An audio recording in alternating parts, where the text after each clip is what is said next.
রাঙিয়ে দিয়ে যাও গো, রবি ঠাকুরের গানটা যেন আজ আরো বেশি করে প্রাণ ফিরে পাচ্ছে। আজ বসন্ত উৎসব, অর্থাৎ আবির রঙে রঙিন হয়ে ওঠার দিন। বাঙালি উৎসব প্রিয়, যে কোনো উদযাপনই জাঁকজমকপূর্ণ করেই করে থাকেন। দোলে সেই হুল্লোড়ের মাত্রা যেন একটু বেশি দ্বিগুণ হয়ে ওঠে। দোলের সকাল থেকেই সকলে মেতে উঠেছেন রঙের উৎসবে।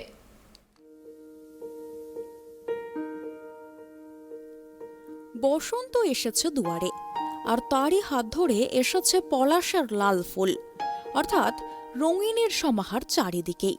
আর তাই রঙের উৎসব দোল পূর্ণিমা বা হোলি গুটি গুটি পায়ে আমাদের আনন্দ দিতে হাজির। এই রঙের উৎসবে সারা ভারতব্যাপী নামে অনেক ব্যাপকতা।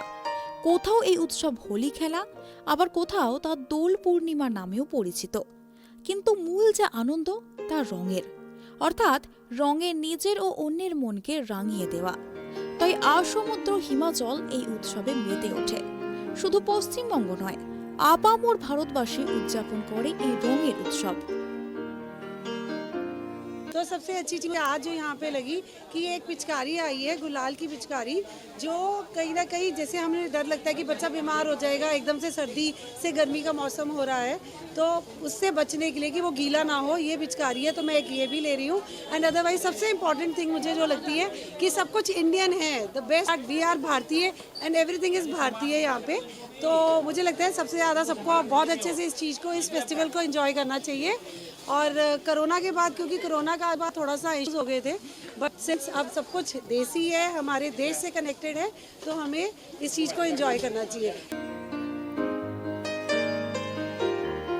দোকানগুলিতেও আবির বা রং বিক্রির পরিমাণ বাড়ছে। দোকানদারেরা জানাচ্ছেন, ভারতে তৈরি রঙের চাহিদা বেশি রয়েছে ক্রেতাদের মধ্যে। 5 টাকা থেকে শুরু করে 500 টাকা, এমনকি 5000 টাকা পর্যন্ত আবির বা রং পাওয়া যাচ্ছে। होली के रंग, इसी को ध्यान में रखते हुए हमने चांदी के अंदर काफ़ी रेंज और वैरायटी तैयार की है, जिससे ग्राहक अपने इन्वेस्टमेंट के साथ में अपना शौक भी पूरा कर सके। इसके अंदर चांदी की पिचकारी, चांदी की बाल्टी, चांदी की कटोरी, ये सारे आइटम हमने तैयार किए हैं। और ग्राहक बड़े आकर्षित और प्रसन्न इन सारी चीज़ों को देख के कि त्यौहार के सीज़न को देखते हुए नई वैरायटी और नई डिज़ाइन के अंदर काफ़ी तैयार की है, जो कि बड़ा अच्छा लगा। और ये सारी रेंज, मिनिमम रेंज से लेके अधिकतम रेंज के साथ हमारे पास ये सेट तैयार है। इसके अंदर 2000, 5000, 10,000 ग्राहक के बजट के अनुसार हमारे पास ये सारे सेट हमने तैयार किए हैं, जिन अलग अलग वजन है और अलग अलग कीमत। দোকানে আবির নিতে আসা ক্রেতারা জানাচ্ছেন, দোল উৎসব সবার উৎসব। বাচ্চারাও একে অপরকে রং মাখিয়ে মেতে ওঠে রঙের উৎসবে। পিচকারি দিয়ে রং খেলতে ভালো লাগবে তাদেরও। सर मैंने तो इंडियन की सामान की ज़्यादा ही डिमांड करी थी, और पिचकारी जो थी हमने पिचकारी, और बच्चे ये ज़्यादा जिद कर रहे थे कि पापा होली की पिचकारी लेने चलो, लेने आ गए। क्या इस बार मेक इन इंडिया प्रोडक्ट की धूम है, आपको लगता है पहले से ज़्यादा? हाँ जी, बताइए इसके बारे में। हाँ सर, पहले से ज़्यादा सर चाइनीज़ माल बंद हो गया, अपना इंडियन ही जो है, अपना इंडियन ही चल रहा है। जी, आपने क्या डिमांड की थी? सर इंडियन की माल मांग की थी हमने तो।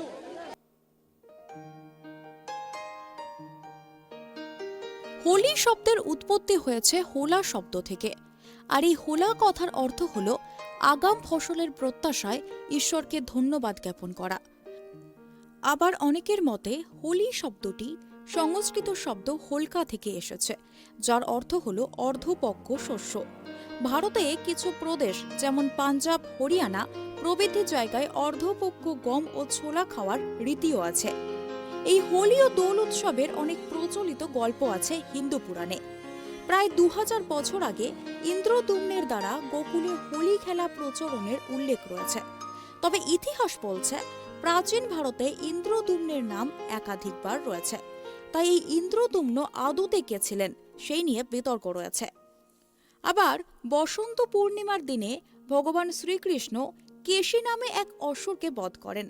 কেশী একজন অত্যাচারী এবং নিষ্ঠুর অসুর ছিলেন। এই জন্য এই অত্যাচারী অসুর দমন হওয়ার জন্য এবং অন্যায় শক্তি ধ্বংস হওয়ার জন্য আনন্দ উৎসবে এই দিনটি উদযাপিত হয়ে থাকে। আবার ভক্ত প্রহ্লাদ ধার্মিক ছিলেন, তাই তাকে হত্যা করা সহজ ছিল না।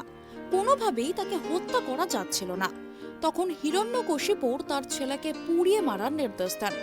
অন্যদিকে হোলিকা আগুনে কোনোদিন ক্ষতি হবে না এই বর পেয়েছিলেন।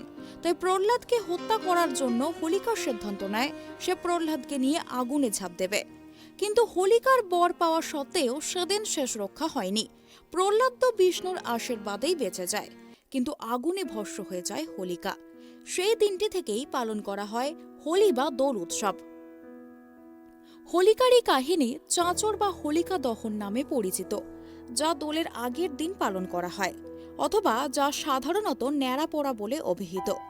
ন্যাড়া পোড়ার দিন শুকনো ডালপালা, গাছের শুকনো পাতা দিয়ে বুড়ির ঘর করা হয় এবং হোলিকার উদ্দেশ্যে সেই ঘর আগুন দিয়ে পুড়িয়ে হোলিকা দহন পালন করা হয়। অনেকে আবার হোলিকার উদ্দেশ্যে মাটির পুতুল বানিয়ে ওই শুকনো ডালপালা ঘরে রেখে জ্বালিয়ে দেয়। ওই দিনটি মানুষ নানাভাবেই পালন করে থাকে এবং পরের দিন হয় দোল উৎসব। আবার দোল পূর্ণিমার উৎপত্তি সম্পর্কে বাঙালি বা বৈষ্ণব মতেও এক ব্যাখ্যা পাওয়া যায়। সাধারণত ফাল্গুন মাসের পূর্ণিমা তিথিতে রাত্রিবেলা হয় দোল উৎসব। এই উৎসবে প্রধানত রাধাকৃষ্ণের চরণে ভক্তি ভরে আবির দেওয়ার মাধ্যমে শুরু হয়, তার সাথে চলে কীর্তন ও ভজন। পরে সেই নানা রঙের আবির মাখিয়ে সবাইকে রাঙানো হয়। বৈষ্ণব মত অনুযায়ী এদিন ভগবান শ্রীকৃষ্ণ বৃন্দাবনে রাধিকা ও অন্যান্য সখীদের সঙ্গে আবির বা গুলাল নিয়ে মেতেছিলেন রং খেলায়। তাই এই বিশেষ দিনটিকে স্মরণীয় করে রাখার জন্য মূলত পশ্চিমবঙ্গে ও উত্তরপ্রদেশে দোল পূর্ণিমা মহা ধুমধামে পালন করা হয়। আবার অনেকের মতে এই ফাল্গুন মাসের পূর্ণিমা তিথিতে শ্রীকৃষ্ণের মানবরূপী অবতার শ্রী চৈতন্যদেব নদিয়ায় জন্মগ্রহণ করেন। তাই এই পূর্ণিমাকে অনেকে বৈষ্ণব গৌর পূর্ণিমাও বলে থাকেন। তবে উত্তর ভারতে হোলি উৎসবটি বাংলার দোলযাত্রার পরদিন সাধারণত পালন করা হয়।